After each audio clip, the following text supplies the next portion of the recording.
MPC BiPC ఇంటర్లో ఏ group అయినా సరే best degree course India's first industry integrated AIDP degree. Call now.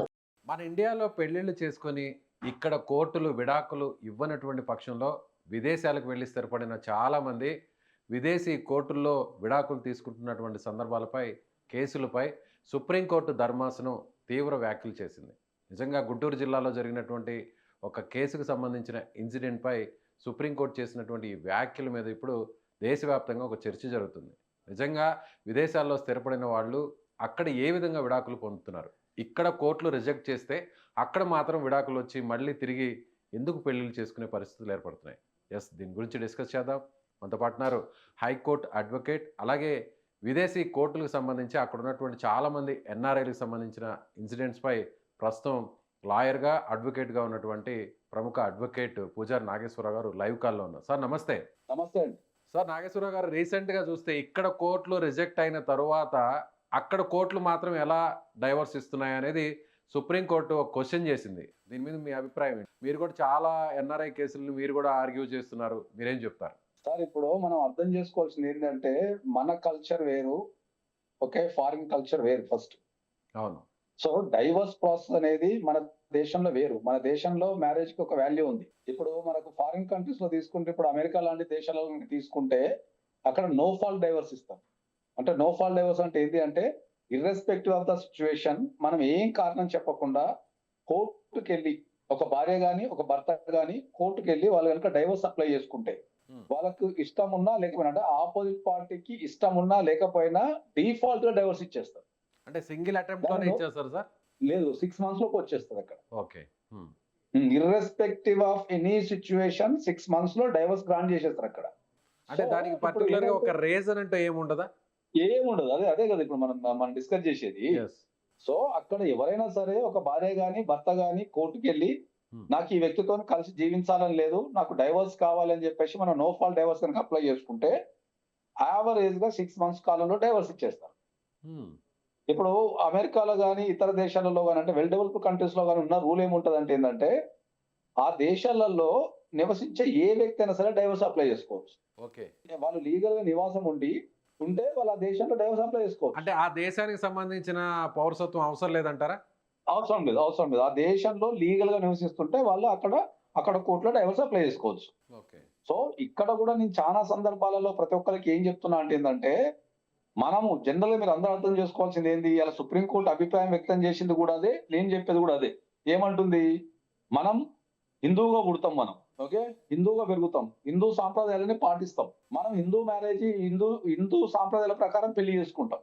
పెళ్లి చేసుకున్న తర్వాత మనకి ఇచ్చే సర్టిఫికేట్ ఏముంటది, హిందూ మ్యారేజ్ యాక్ట్ సర్టిఫికేట్ ఇస్తారు. ఓకే, ఒక హిందూ మ్యారేజ్ యాక్ట్ సర్టిఫికేట్ మనకి ఇచ్చిన తర్వాత ఆ హిందూ మ్యారేజ్ యాక్ట్ సర్టిఫికేట్ ని విదేశీ కోర్టులు ఎట్లా క్యాన్సిల్ చేస్తాయి మన మ్యారేజ్ ని అనేది ఇది అందరు గమనించాల్సిన విషయం. సో చాలా మంది ఏమనుకుంటారు అంటే ఏంటంటే, ఈ విదేశీలో డైవర్స్ తీసుకోవడం వల్ల అక్కడ డైవర్స్ వ్యాలిడ్ కాబట్టి మళ్ళీ ఆ దేశంలో ఇంకో అమ్మాయిని పెళ్లి చేసుకుంటున్నారు. సో మన దేశంలో ఏమైతున్నది, మన దేశంలో డైవర్స్ కావాలంటే ఒక ప్రాసెస్ ఫాలో కావాలి, ఒక ప్రొసీజర్ ఫాలో కావాలి. ఇక్కడ చాలా టైం పడుతుంది. కౌన్సిలింగ్ ఉంటుంది, ఇద్దరిని కలిపే ప్రయత్నం చేస్తారు, వాళ్ళు రీజన్ నిరూపించుకోవాలా, ఆ రీజన్ ఖచ్చితంగా వీళ్ళకు నమ్మదగ్గదిగా ఉండి ప్రూవ్ చేసుకుంటేనే డైవర్స్ ఇస్తారు. ఇండియాలో డైవర్స్ ప్రాసెస్ అనేది కొద్దిగా లేట్ ప్రాసెస్. తర్వాత divorce ratio comparison to foreign countries పోల్చుకుంటే డైవర్స్ రేషియో తక్కువ మన దగ్గర. అంటే ఒక 100 అప్లికేషన్ కనుక వేస్తే మనకు ఒక 40 to 50% డైవర్స్ వస్తాయి. వేసిన ప్రతి ఒక్క డైవర్స్ రాదు. ఫారిన్ లో అట్లా కాదు, నువ్వు డైవర్స్ వేసుకున్నట్టు వచ్చేస్తుంది.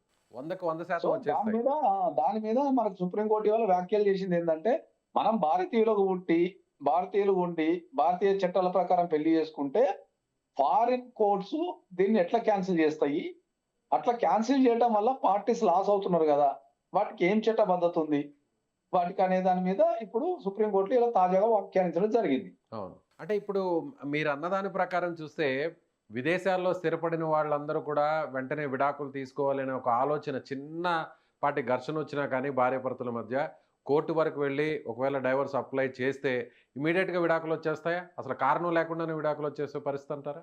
ఉంది, అదే కదా చెప్పేది. మరి అలాంటప్పుడు పెళ్లి చేసుకొని చిన్న భార్యాభర్తలు అన్నాక చాలా గొడవలు వస్తుంటాయి. ఆవేశంలో ఏదో చిన్నపాటి ఆవేశంతో వెళ్ళి కోర్టుని ఆశ్రయిస్తే మరి విడాకులు తీసుకుంటే మరి ఇంక పెళ్ళెందుకు, ఈ వ్యవస్థలు ఎందుకు, సాంప్రదాయాలు ఎందుకు? ఇప్పుడు మనం మాట్లాడేటప్పుడు ఏంది బ్రాడ్ సెన్స్ లో ఒక్కొక్క దేశానికి ఒక్కొక్క కల్చర్ ఉంటది. హ్మ్. ఆ దేశంలో ప్రజల స్థితిగతులను బట్టి, అక్కడ ఆచార వ్యవహారాలను బట్టి అక్కడ చట్టాలనేవి రూపొందించబడతాయి. హ్మ్. దాన్ని మనం ప్రధానంగా గుర్తించాలి. ఇప్పుడు ఫారిన్ లో వాళ్ళ కల్చర్ కి తగ్గట్టు, వాళ్ళ వాతావరణానికి, ప్రజల జీవిత విధానానికి తగ్గట్టు వాళ్ళ చట్టాలు రూపొందించుకున్నారు.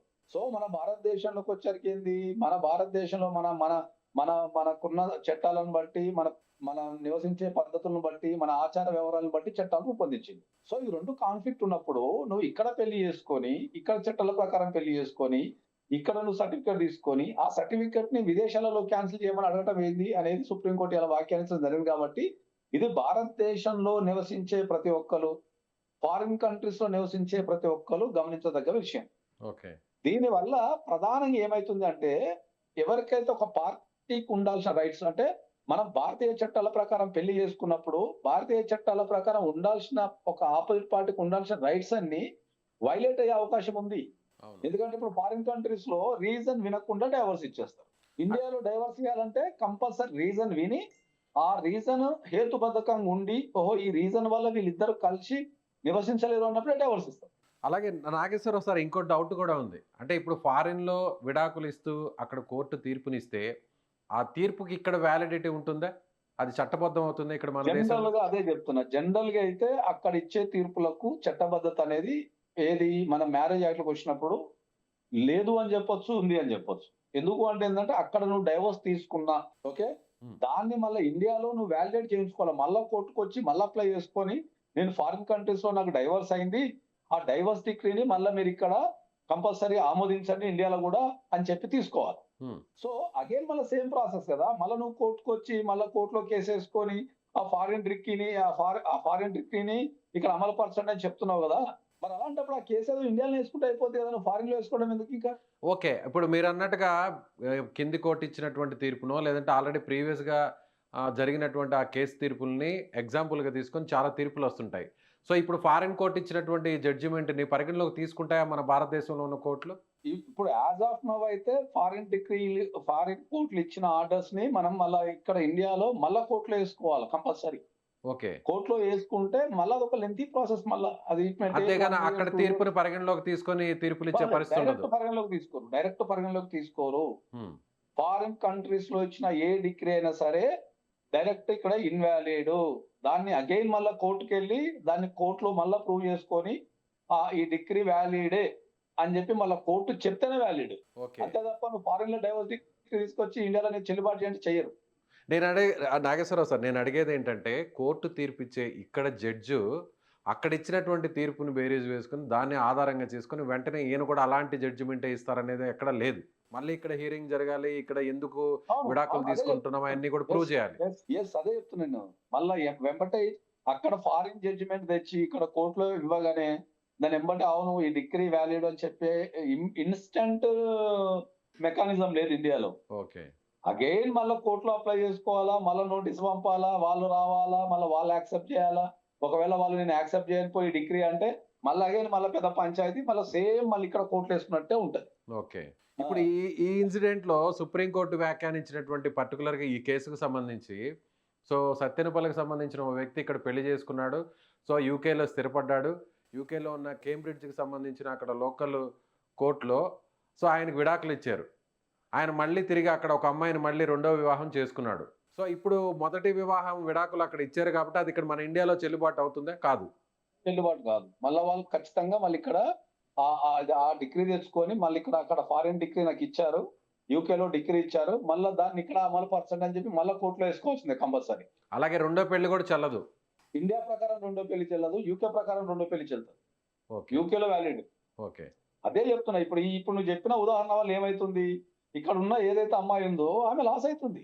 ఇప్పుడు ఆమెకు డైవోర్స్ ఇచ్చేసిండు, నో ఫాల్ట్ డైవోర్స్ ఇచ్చేసిండు, వేరే పెళ్లి చేసుకున్నాడు. హ్మ్. మరి ఇవే పరిస్థితి ఏంది? అంతే. కాబట్టి అది ఓన్లీ ఈ డివోర్స్‌కి సంబంధించినటువంటి ఈ కేసుల్లోనే ఇలాంటి జడ్జిమెంట్లు, ఇలాంటి నిర్ణయాలు ఉంటాయా? లేకపోతే వేరే ఇతర సివిల్ కేసులకు సంబంధించి గాని, క్రిమినల్ కేసులకు సంబంధించిన తీర్పులను కూడా అవి కూడా ఇక్కడే ఉంటాయా? లేదు. సివిల్ కేసులు అనేటివి ఎక్కడే ఉంటాయి. ఓకే. క్రిమినల్ ఒకవేళ కేసెస్ సంబంధించి దేశాల మధ్యలో ఏమన్నా కంపెనీల మధ్యలో ఏమన్నా ఉంటే దానికి సెపరేట్ కోర్ట్స్ ఉంటాయి. దానికి సెపరేట్ యాప్స్ ఉన్నాయి, అవన్నీ వేరే. హ్మ్. ఎస్పెషల్లీ మ్యారేజెస్ కి సంబంధించి మాత్రమే ఇట్లాంటి ఇష్యూస్ వస్తాయి. ఓకే. ఎందుకంటే మ్యారేజ్ లాస్ అనేటివి దేశాన్ని బట్టి, ప్రాంతాన్ని బట్టి, వ్యక్తులను బట్టి, కల్చర్‌ని బట్టి మారుతూ ఉంటాయి. హ్మ్. ఇప్పుడు మన దేశమే గనుక తీసుకుంటే మన భారతదేశం అనేది భిన్న సంస్కృతులకు నిలయం కాబట్టి మన దగ్గర ఎన్ని రకాల మెయిన్ మతాలు ఉన్నాయో, ఇప్పుడు మనకు పార్షియన్ అనే ఒక మతం ఉంది.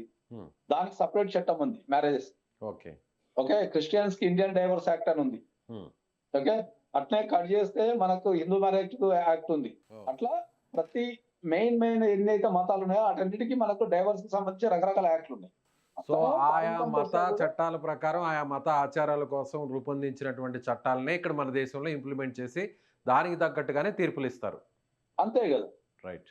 సో కాబట్టి నేనేం చెప్తున్నా అంటే ఏంటంటే ఫారిన్ లో ఉన్న ప్రతి ఒక్కరు ఏంటంటే డైవోర్స్ వేసుకునే ముందు, మీరు ఫారిన్ కంట్రీలో డైవోర్స్ వేసుకునే ముందు అది ఇండియాలో వ్యాలిడ్ అవుతుందా, వ్యాలిడ్ కాదా, ఒకవేళ వ్యాలిడ్ అవుతే ఎట్లా వ్యాలిడ్ అవుతుంది, వ్యాలిడ్ కాకపోతే ఎట్లా వ్యాలిడ్ కాదు అనే విషయాన్ని మీరు తెలుసుకొని మీరు డైవోర్స్ వేసుకుంటేనే మీకు చట్టపరంగా ఈజీ అవుతుంది. ఓకే. చాలా మంది చట్టాల మీద అవగాహన లేకుండా వాళ్ళు ఇండియాలో ఉన్న వాళ్ళకి ఏమైందంటే ఏంటంటే వాళ్ళు ఇండియాలో పుట్టి పెరిగి ఇండియా సాంప్రదాయాలు పాటించి ఇండియా ప్రకారం పెళ్లి చేసుకుంటారు. డైవర్స్ డిగ్రీ ఏమో ఫారిన్ లో అడుగుతుంటారు. Okay. So, so Nageswararao sir, మీరు ఆల్రెడీ ఎన్ఆర్ఐ కేసెస్‌ని మీరు ఆర్గ్యూ చేస్తుంటారు. చాలామంది క్లయింట్స్ అందరూ కూడా మీ దగ్గరకొస్తుంటారు. ఇలాంటి ఇష్యూ ఎప్పుడైనా మీ దృష్టికొచ్చిందా? ఇలా విదేశాల్లో చాలా స్థిరపడిన ఉన్నాయి వాళ్ళు అట్లా. అక్కడ విడాకులు చాలా చాలా తీసుకునడానికి? చాలా ఎన్ నెంబర్ ఆఫ్ కేసెస్ ఉన్నాయి. ఓకే. చాలా ఎన్ నెంబర్ ఆఫ్ కేసెస్ ఉన్నాయి. హ్మ్. ఎందుకంటే వీళ్ళ బాడీ మాత్రమే ఫారిన్ లో ఉంటది. హ్మ్. ద సింపుల్ ఎగ్జాంపుల్ చెప్తేనండి, హ్మ్. వీళ్ళ బాడీ మాత్రమే ఫారిన్ లో ఉంటది. హ్మ్. వీళ్ళ మైండ్ గాని, లేకపోతే వీళ్ళ ఆస్తులు గాని, హ్మ్. వాళ్ళ ఆత్మ ఇండియాలో ఉంటది. సో బాడీ ఫారిన్ లో ఉండి వాళ్ళ ఆత్మ ఇండియాలో ఉన్నప్పుడు దాన్ని ఏ చట్ట ప్రకారం తీసుకోవాలి మనం? కాబట్టి అది చాలా జాగ్రత్తగా వ్యవహరించాల్సిన విషయం.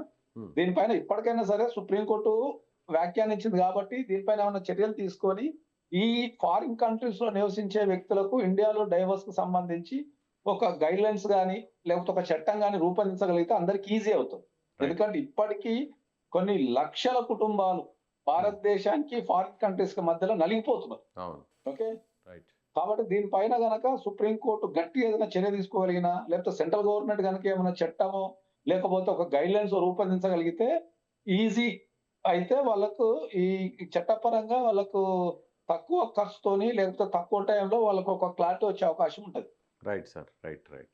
సో, ఇది హైకోర్టు అడ్వకేట్, అలాగే ఎన్ఆర్ఐ కేసెస్‌ను ఆర్గ్యూ చేసేటువంటి ప్రముఖ అడ్వకేట్ పూజారి నాగేశ్వరరావు గారు చెప్తున్నట్టుగా, సో, చాలామంది, లక్షల మంది ఇలా ఇండియాలో పెళ్ళిళ్ళు చేసుకొని ఫారిన్‌లో స్థిరపడి అక్కడ విడాకులు తీసుకునేటువంటి క్రమంలో చాలా కుటుంబాలు ఇప్పటికి కూడా సఫర్ అవుతున్నాయి. కాబట్టి సుప్రీంకోర్టు వ్యాఖ్యానించిన తర్వాతైనా ఇప్పటికైనా కూడా వీటి మీద క్లారిటీ ఇస్తూ ఒక సెపరేట్ గైడ్‌లైన్స్ గానీ, లేదంటే ఒక చట్టాన్ని రూపొందించాల్సినటువంటి అవసరం ఉంది. అదేవిధంగా కేంద్రం కూడా దీన్ని సీరియస్‌గా తీసుకొని, జోక్యం చేసుకొని దీని మీద ఒక క్లారిటీ ఇవ్వాల్సినటువంటి అవసరం ఉందని ఆయన వ్యాఖ్యానిస్తున్నారు. సో, నాగేశ్వరరావు గారి వ్యాఖ్యానంతో, ఆయన అభిప్రాయంతో మీరు ఏకీభవిస్తున్నారా? లేదా? అయితే కామెంట్ చేయండి. Thank you.